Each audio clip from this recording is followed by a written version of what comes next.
Hi ആരോഗ്യ ക്രിയേഷനിലേക്ക് എല്ലാവർക്കും സ്വാഗതം. എൻ്റെ ചാനൽ ആദ്യമായിട്ട് കാണുന്നവർ സബ്സ്ക്രൈബ് ചെയ്തിട്ട് കാണുക, ലൈക്ക് ചെയ്തിട്ട് കാണുക, ഇഷ്ടപ്പെട്ടാൽ കമൻറ്റ് ചെയ്യാൻ മറക്കരുത് കേട്ടോ. ഇന്ന് നമുക്ക് വളരെ സിമ്പിളായിട്ട് ഐസ്ക്രീം മിക്സ് വെച്ചിട്ട് ഐസ്ക്രീം ഉണ്ടാക്കുന്നത് കാണാം കേട്ടോ. ക്വാളിറ്റിയുടെ ഐസ്ക്രീം മിക്സാണ് എടുത്തിരിക്കുന്നത്. അപ്പോൾ ഇത് 100 ഗ്രാമിൻ്റെ പാക്കാണ് കേട്ടോ. ചോക്ലേറ്റ് ഫ്ലേവറാണ് എടുത്തിരിക്കുന്നത്. അപ്പോൾ നമുക്ക് ആദ്യം ഒരു കട്ടിയുള്ള പാത്രം എടുത്തിട്ടുണ്ട് കേട്ടോ. അപ്പോൾ ഞാനൊരു കുക്കറാണ് എടുത്തിരിക്കുന്നത്. ഒരു പാക്കറ്റ് പാല് അതിനകത്തേക്ക് ഒഴിച്ചു കൊടുത്തിട്ടുണ്ട് കേട്ടോ. ഫ്ലെയിം ഓൺ ചെയ്തിട്ട് നമുക്ക് ഹൈ ഫ്ലെയിമിൽ വെച്ചിട്ട് ഇതിനൊന്ന് നന്നായിട്ടൊന്ന് തിളപ്പിച്ചെടുക്കാം കേട്ടോ. അപ്പോൾ ഐസ്ക്രീം മിക്സിൻ്റെ ആ പാക്കറ്റിനകത്ത് അതിൻ്റെ ബാക്കിൽ എങ്ങനെയാണ് ഉണ്ടാക്കണമെന്ന് എഴുതിയിട്ടുണ്ട്. അപ്പോൾ ഞാൻ ആദ്യം പാല് നന്നായിട്ട് തിളപ്പിക്കാൻ വേണ്ടിയിട്ട് വെച്ചിട്ടുണ്ട് കേട്ടോ. കുറച്ചൊന്ന് ചൂടായിട്ട് വരുമ്പോൾ നമ്മൾ അതിൽ നിന്നൊരു കുറച്ച് മാത്രം എടുത്തിട്ടുണ്ട് കേട്ടോ, ഒരു കപ്പിൽ. അതിന് ശേഷം ആ മിക്സ് അതിനകത്തേക്ക് ഇട്ട് നന്നായിട്ടൊന്ന് കലക്കി എടുത്തിട്ടുണ്ട് കേട്ടോ. നമ്മൾ നേരിട്ട് ഇടണമെങ്കിൽ ചിലപ്പോൾ കട്ടയിട്ട് അവിടെ കിടക്കും. അതുകൊണ്ടാണ് ഞാനിവിടെ കുറച്ച് കലക്കിയിട്ട് ഒഴിച്ചു കൊടുക്കണം കേട്ടോ. അപ്പോൾ ഞാൻ ഈ ഒരു പാത്രത്തിലേക്ക് മാറ്റിയിട്ടുണ്ട്. അപ്പോൾ ഇതുപോലെയാണ് നമുക്ക് കിട്ടിയിരിക്കുന്നത്. ഇനി നമുക്ക് ഇത്തിരി മധുരം കൂടി വേണമെന്നുണ്ടെങ്കിൽ മധുരം ചേർക്കാം. ഞാനിവിടെ ഒരു സ്പൂൺ പഞ്ചസാര ചേർത്ത് കൊടുക്കുന്നുണ്ട് കേട്ടോ. അപ്പോൾ അത് നന്നായിട്ട് മിക്സ് ചെയ്തെടുത്തിട്ടുണ്ട്. അപ്പോഴേക്ക് നമ്മുടെ പാല് നന്നായിട്ട് തിളച്ച് വന്നിട്ടുണ്ട് കേട്ടോ. ഇനി നമ്മൾ മീഡിയം ഫ്ലെയിം ആക്കി വെച്ചിട്ടുണ്ട്. ഇതിനകത്തേക്ക് നമ്മൾ കുറച്ച് പാലിനകത്തേക്ക് ആ പൊടിയൊക്കെ ഇട്ട് കലക്കി വെച്ചിട്ടുണ്ടായിരുന്നില്ലേ, അത് അതിനകത്തേക്ക് ഒഴിച്ചു കൊടുക്കണം കേട്ടോ. ഇനി നമുക്ക് നന്നായിട്ടൊന്ന് ഇളക്കിക്കൊണ്ടിരിക്കുക കേട്ടോ. ഒരു 2 മിനിറ്റ് തുടർച്ചയായിട്ട് ഇളക്കിക്കൊണ്ടിരിക്കുക. എന്നിട്ട് നമുക്ക് ഫ്ലെയിം ഓഫ് ചെയ്യാം കേട്ടോ.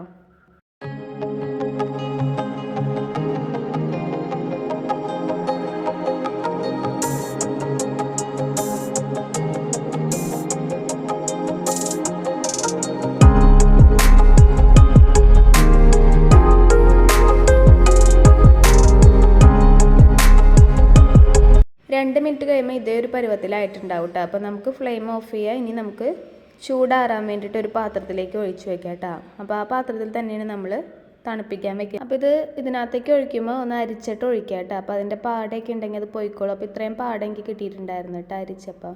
ഇനി ചൂടാറാൻ കുറച്ച് നേരം എടുത്ത് വെക്കുക. അതിന് ശേഷം നമുക്ക് ഫ്രിഡ്ജിനകത്തേക്ക് എടുത്ത് വെക്കുക കേട്ടോ, ഫ്രീസറിൽ. അപ്പോൾ ഞാൻ ഫ്രിഡ്ജിൽ സമ്മറിലാണ് ഇട്ട് വെച്ചിരിക്കുന്നത്. അപ്പോൾ അതിനകത്ത് ഒരു മൂടിയും കൂടി വെച്ച് കൊടുത്തിട്ടുണ്ട് കേട്ടോ. ഇനി നമുക്ക് ഒരു 2 മണിക്കൂർ ഫ്രീസ് ചെയ്തെടുക്കാം കേട്ടോ. 2 മണിക്കൂറിന് ശേഷം നമ്മൾ എടുത്തിട്ടുണ്ട്. അപ്പോൾ നല്ല കട്ടിയായിട്ട് കിട്ടിയിട്ടുണ്ട് കേട്ടോ. ഇനി നമുക്ക് ഇതൊരു മിക്സിയുടെ ജാറിനകത്തേക്ക് ഇട്ടിട്ട് നന്നായിട്ടൊന്ന് വിപ്പ് ചെയ്തെടുക്കാം കേട്ടോ.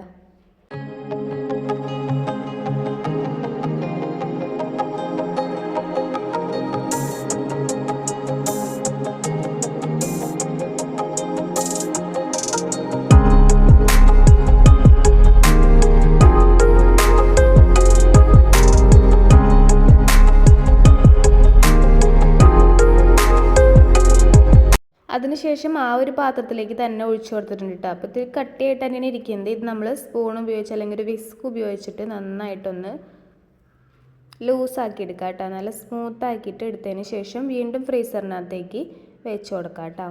അപ്പോൾ അത് ഞാനൊരു 2 മണിക്കൂറും കൂടി വെക്കുന്നുണ്ട്. അപ്പോൾ നമുക്ക് നല്ല ഐസ്ക്രീമായിട്ട് കിട്ടും കേട്ടോ. 2 മണിക്കൂറിൽ കൂടുതൽ വെച്ചാൽ നല്ല കട്ടിയായിട്ട് പോവും. അപ്പോൾ ഞാൻ 2 മണിക്കൂറിൽ കുറച്ചും കൂടി കൂടുതൽ വെച്ചിട്ടുണ്ടായിരുന്നു. അത് കാരണം കുറച്ച് കട്ടിയായിട്ട് കിട്ടിയിട്ടുണ്ട് കേട്ടോ. നമുക്ക് 2 മണിക്കൂറെങ്കിലും വെച്ചാൽ മതി കേട്ടോ. അപ്പോൾ അതേ ഇതുപോലെ സ്മൂത്തായിട്ടാണ് കിട്ടിയിരിക്കുന്നത്. ഇത് നമുക്ക് ഫ്രീസറിനകത്തേക്ക് വെച്ച് കൊടുക്കാം കേട്ടോ. ഇനി നമുക്ക് 2 മണിക്കൂറിന് ശേഷം എടുക്കാം കേട്ടോ. അതിന് ശേഷം കഴിക്കാവുന്നതാണ്. അപ്പോൾ അതേ ഞാൻ ഫ്രീസറിൽ നിന്ന് എടുത്തിട്ടുണ്ട് കേട്ടോ. അതിന് നമുക്ക് സെർവ് ചെയ്യാം.